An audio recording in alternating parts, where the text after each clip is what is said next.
भारत स्वस्थ भारत, ये नारा देश के कोने कोने में बड़े जोर शोर से गूंज रहा है। ये जो सपना है महात्मा गांधी ने देखा, भारतवासियों को साफ सफाई के प्रति जागरूक करने का संदेश दिया था। वे भारत को स्वस्थ भारत के रूप में देखना चाहते थे, जिसमें लोग स्वयं अपने आसपास की और खुद की सफाई करें। महात्मा गांधी के इसी नजरिए को हमारे प्रधानमंत्री जी ने स्वच्छ भारत अभियान के रूप में परम पूज्य महात्मा गांधी के जन्म दिवस 2 अक्टूबर 2014 को उद्घाटित किया और लोगों से आग्रह किया कि वे अपने आसपास की सफाई रखें, लोगों को जागरूक करें और कम से कम 100 घंटे प्रति वर्ष अपना योगदान सफाई में दें। बच्चों, विद्यार्थी जीवन पूरे जीवन का स्वर्णिम काल होता है।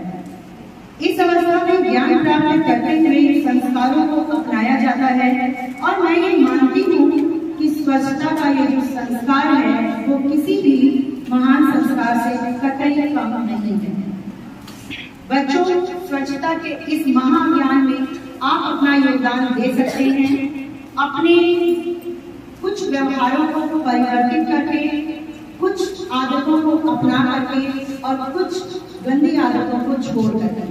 अब वो आदतें क्या हैं, इस पे विचार करने से पहले, ये बताने से पहले मैं आपके सामने ये बताती हूँ कि स्वच्छता मूलतः अगर मोटे तौर पर बांटा जाए तो 2 भागों में बांटा जाता है।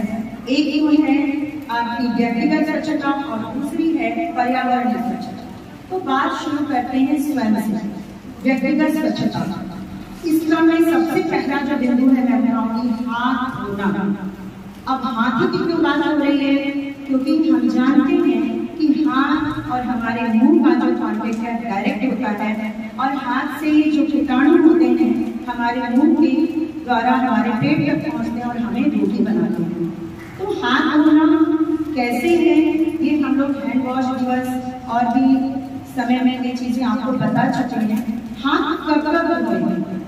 हाँ, खाना खाने से पहले, खाना खाने के बाद हम धोते हैं, शौच जाने के बाद हम धोएं हाथ।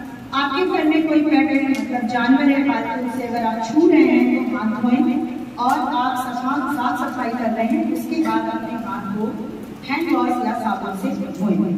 अगला बिंदु है नहाना चाहिए और अगर जरूरत पड़े तो दिन में 2 बार ही नहाना चाहिए, गर्मी के दिनों में या फिर अगर आप कोई खेल खेल रहे हैं, अगर आपको लग रहा है कि आप पसीने पसीने तो आप रोज 2 बार या जाड़े में 1 बार ही नहाइए। और इसी क्रम में मैं ये भी आपको सचेत करती हूँ कि आपका जो तौलिया है, टॉवल, वो पर्सनल होना चाहिए, आपका पर्सनल होना चाहिए। ऐसा नहीं कि 3-4 लोग साझा कर जाए उस टॉवल को।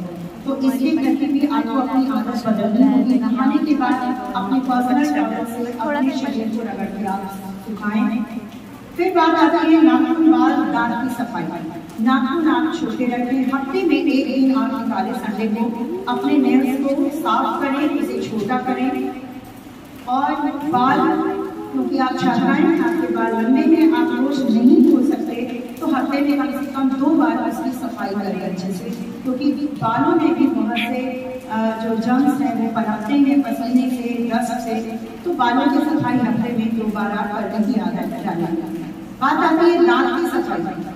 मैंने बच्चों से बात मैं करती रहती हूँ क्लास में कि कितने बार ब्रश करते हो, तो मुझे लगता है 1 बार ही वो 3-4 सेकंड से ज्यादा नहीं करते, बस इधर किया उधर किया बस खुला कर दिया। तो ये बात आई सामने, ये आपकी बहुत गंदी आदत है। दिन में आप 2 बार ब्रश करेंगे, दांतों को साफ करेंगे 2 बार। सुबह में आप करते हैं और रात में बेड जाने से पहले, यानी दिन भर जो खाया पिया उसको आप रात में सारे कीटाणु हटा के ब्रश से अच्छे से सफाई करके तब तक लेंगे। और मैं मानती हूँ ये 2 बार ब्रश करने में ज्यादा इम्पोर्टेंट कौन सा है, रात में ब्रश करना, क्योंकि रात में कीटाणुओं को भी मौका मिल जाता है आपके दांत को सड़ाने। साफ सुथरे कपड़े पहने, अपने कपड़े को रोज पसीना होता है और पसीने होने के कुछ ही घंटे बाद उस कपड़े में कीटाणु पनपते हैं, जर्म्स पनपते हैं, जो कि हमें कई तरह के चर्म रोग दे सकते हैं। तो आप अपने यूनिफॉर्म को, अपने कपड़े को रोज वॉश करें। पर्सनल हाइजीन पे इसके बारे में भी अलग से आपको बताया जाता है। मासिक चक्र के दौरान आप खास साफ सफाई रखें। आप शौचालय जाते हैं। शौचालय ऐसा स्थान है जहाँ पे आप अगर साफ सफाई नहीं रख रहे हैं तो उस 2 या 3 मिनट के लिए जो आप जाते हैं आप कोई न कोई रोग लेके वापस आते हैं। तो शौचालय की सफाई कैसे करें? आप जाने से पहले पानी डालें और जब आप यूज कर लेते हो तो जरूर पानी डालें, ठीक है। ऐसे शौचालय की सफाई से आपका पर्सनल जो हाइजीन है वो भी मेंटेन रहता है। डस्टबिन है तो उसमें डालें। अगर आपके विद्यालय में आप किसी संस्थान है वहाँ अगर उसका डिस्ट्रॉयर मशीन है वहाँ लगा हुआ तो आप उसमें डालें, जहाँ पे भी आपके पैड वगैरह डिस्ट्रॉय होकर निकल जाते हैं, उनका निस्तारण हो जाता है। अब इधर कोई चीज ना फेंकें क्योंकि वो गंदगी बढ़ाएगी और आप ही को लोग वापस दे देंगे। मुझे मालूम है आप नहीं खाते होंगे, लेकिन आप देखते हैं आपके घरों में आपके भैया पापा चाचा ताऊ दादा नाना जो भी उसका सेवन करते हैं उनको मना करें। अब ये पर्सनल जो सफाई है, व्यक्तिगत सफाई है, इससे आ जाते हैं हम पर्यावरणीय सफाई। 5 रुपये ऐसी चीज है कि आपका पर्सनल को व्यक्तिगत सफाई तो नहीं कर रहा, दांत आपको लंबे कर दे रहा है, सड़ा दे रहा है, प्लस पर्यावरण को भी गंदा करता है। आप अक्सर देखते होंगे, अगर देखा नहीं है तो आप देखेंगे जब बड़े होंगे सरकारी कार्यालयों में जाएंगे, कचहरी में जाएंगे तो वहाँ पे 5 रुपये की कील जो है वो चलती रहती है, पूरा लगा होता है, मन खराब हो जाता है। जब हमारा मन खराब हो जा रहा है उस चीज से तो पता नहीं लोग कैसे उसका सेवन कर लेते हैं, अपने मुंह में रख लेते हैं। तो अगर आपके घर में कोई है तो ये आदत अपनाएं बेटा कि आप उनको मना करें, इससे होने वाले हानिकारक प्रभावों को बताएं, क्योंकि आप पढ़ लेते हैं, आप यहाँ पर सीख रहे हैं। अब हम पर्यावरणीय स्वच्छता की बात कर लेते हैं जो कि बहुत ही आवश्यक है। इसकी शुरुआत करते हैं घर से, और घर में सबसे इम्पोर्टेंट जो होना हमारा है रसोई घर को हमें साफ रखना है, उसकी दैनिक सफाई तो करनी नहीं है, साप्ताहिक सफाई भी करनी है। वहाँ पर जो पानी का ज्यादा यूज होता है वहाँ सूखा रखना है। रसोई घर को हम अच्छे से साफ रखेंगे। फिर शौचालय की सफाई, झाड़ू पोछा और जाला, घर में जाला है उसको आप समय समय पे साफ कीजिए। अब आप अपनी आदत में ये डाल लीजिए कि हफ्ते में 1 दिन हमें साप्ताहिक सफाई में घर में कोने कोने को साफ करना है, और मम्मी दीदी या कोई भी है उनकी हेल्प करनी है। फिनाइल का यूज करेंगे पोछा लगाने में तो जर्म्स उससे भी खत्म करते हैं। किचन में रखें जिसमें गीला कूड़ा रहता है, जिसको हम जैविक खाद कहते हैं, जैविक कूड़ा कहते हैं, तो गलने वाली सामग्री होती है उसको रखें। और सबसे बड़ी बात पॉलिथीन का प्रयोग है, जो कि इतना कचरा हो रहा है, इसका मेन कारण है पॉलिथीन। तो पॉलिथीन का निस्तारण करना बहुत ही जरूरी है। इसके लिए शुरुआत हम घर से करेंगे कि पॉलिथीन के जितने कचरे हैं, रैपर्स हैं, चॉकलेट के हो या फिर पन्नी में कोई सामान आया हो, उसको आप अलग रखें, उसको कलेक्ट करें, इकट्ठा करें। हमारी आदत क्या होती है, एक पन्नी लिया उसमें सारा कूड़ा भरा और उसको फेंका। हमें तो लग रहा है 1 पन्नी गया, लेकिन वैसे पन्नी अगर मोहल्ले में 50 है, 50 पन्नी आपके कूड़े वाली जगह पे होगी तो कभी भी लगेगी। सैकड़ों साल, हजारों साल लगते हैं वो पन्नी धरती को भी उसकी उर्वरक शक्ति जो होती है वो क्षय करती है, और जलाना भी बहुत हानिकारक है, वायु प्रदूषण। तो फिर उस पन्नी का करें क्या, वो आपको आदत डालनी होगी कि घर में जितने भी पन्नी के रैपर्स, पन्नियाँ या फिर कुछ भी है उसको इकट्ठा करके एक जगह रखें। और जैसे कबाड़ी वाला आ रहा है या फिर आपके मोहल्ले में कूड़े वाली गाड़ी आती है तो उसमें आप डालें, वो सही जगह पहुंच जाएगा, उसका निस्तारण हो जाएगा। दबाना नहीं है, इस बात को अपनी आदत में बिल्कुल शुमार करें। फिर है और जगह कचरा में बैटरी, लोहा, कांच, भाई इसको हम कहाँ डाल दें, क्या कर दें। कबाड़ी वाला आता है संडे को, अक्सर जहाँ बहुत कबाड़ी वाले हैं उसको दे दीजिए, बेच दीजिए, नहीं लेता है, बेच दीजिए या ऐसे ही दे दीजिए, वो आपके काम का नहीं है, आप इधर ठीक है। और नीले डस्टबिन में, कूड़े वाले के नीले डस्टबिन में डालिए या फिर कबाड़ी वाले को बेच दीजिए। फिर है जैविक कचरा, ये सब खाना जो गलने वाली चीजें, सड़ने वाली, बहुत जल्दी सड़ जाता है। आप एक आधा कच्चा सा प्लीज डाल लो, मैं आपसे रिक्वेस्ट कर रही हूँ। आपके घर में अगर बाल्टी है, गमला है, मिट्टी की परत डालो और ये रोज का जो छिलका है, जो गलने वाली चीजें उसमें डालो और फिर अगर गमला नहीं है आपके घर में तो आप एक गड्ढा कर लो अपने घर के आसपास, मिट्टी का है जमीन आसपास, उसमें डालिए और उसे दबाते जाइए। इससे क्या होगा, जमीन को खाद मिलेगा, कंपोस्ट खाद बनेगा। वो आपके पेड़ पौधे में भी आप डाल सकते हैं और जमीन में अगर नहीं डालना, जमीन में उसे गाड़ दो तो अपने आप की मिट्टी जो है उर्वरक हो जाएगी। तो ये कीजिए घर के आसपास और अपने घर में अगर गमले हैं तो वातावरण शुद्ध करने वाले पौधे लगाइए। ठीक है, शो प्लांट ठीक है लगाना चाहिए, लेकिन कुछ पौधे शो प्लांट भी होते हैं, साथ में हमारे वातावरण को भी बहुत शुद्ध करते हैं, जैसे एलोवेरा, तुलसी, नीम, areca palm, snake plant, money plant, ये सब बहुत सारे पौधे हैं। आप गूगल करेंगे तो आपको मिलेगा कि ये सारे पौधे आपके वातावरण को, आपके घर के जो वायु है उसको शुद्ध करते हैं। नालियों की सफाई करें, उसमें कोई भी कचरा न डालें, ये आदत अपनाना होगा। कूड़ा इधर उधर सड़कों पे ना फेंके।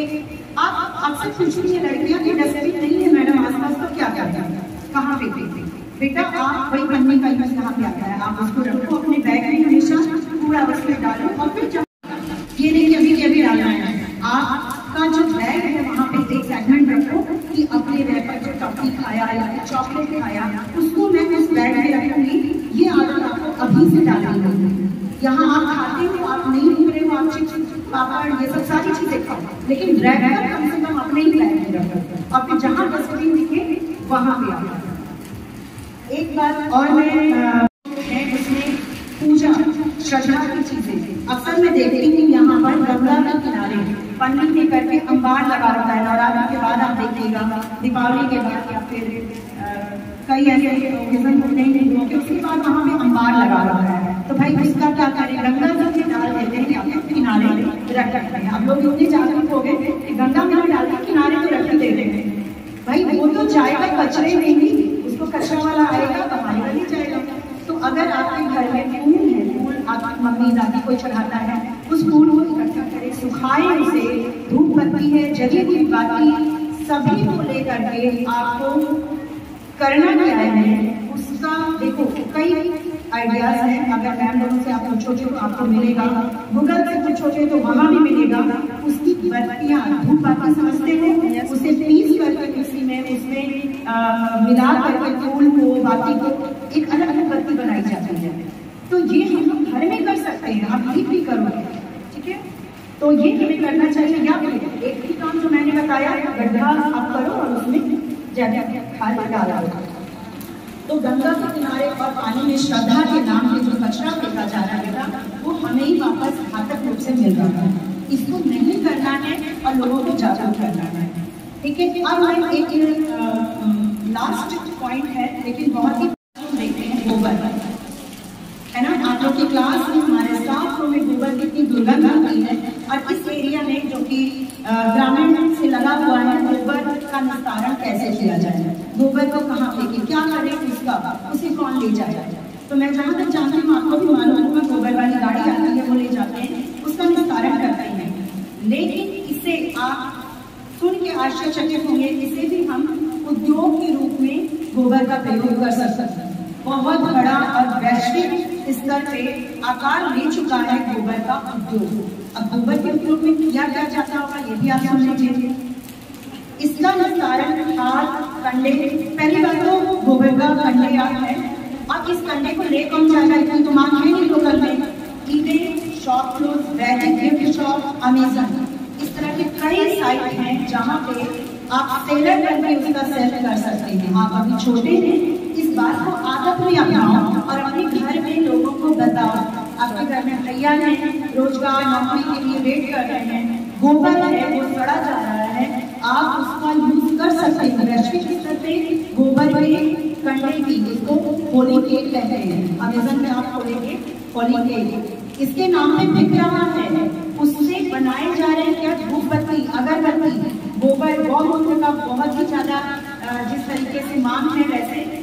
अब एक नई वेबसाइट आपको बताऊंगी, ORC, इसमें उपले गोबर से साबुन, भगवान की मूर्तियां, ऑर्गेनिक पेंट, हवन सामग्री, ये सारी चीजें बनाने के लिए गोबर की मांग होती है।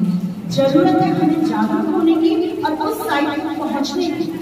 हम बैठे हैं, हाथ में हाथ रख के बैठे हैं, ये हमने व्यवहार में अपना लिया है कि जो चीज चीजें जैसे चल रही है चलती रहेंगी, लेकिन बेटा आप प्रोग्रेसिव हो, प्रगति कर रहे हो, पढ़ लिख रहे हो, आपको बताया जा रहा है, तो आप जागरूक कर सकते हो जो कि आज तक जागरूक नहीं।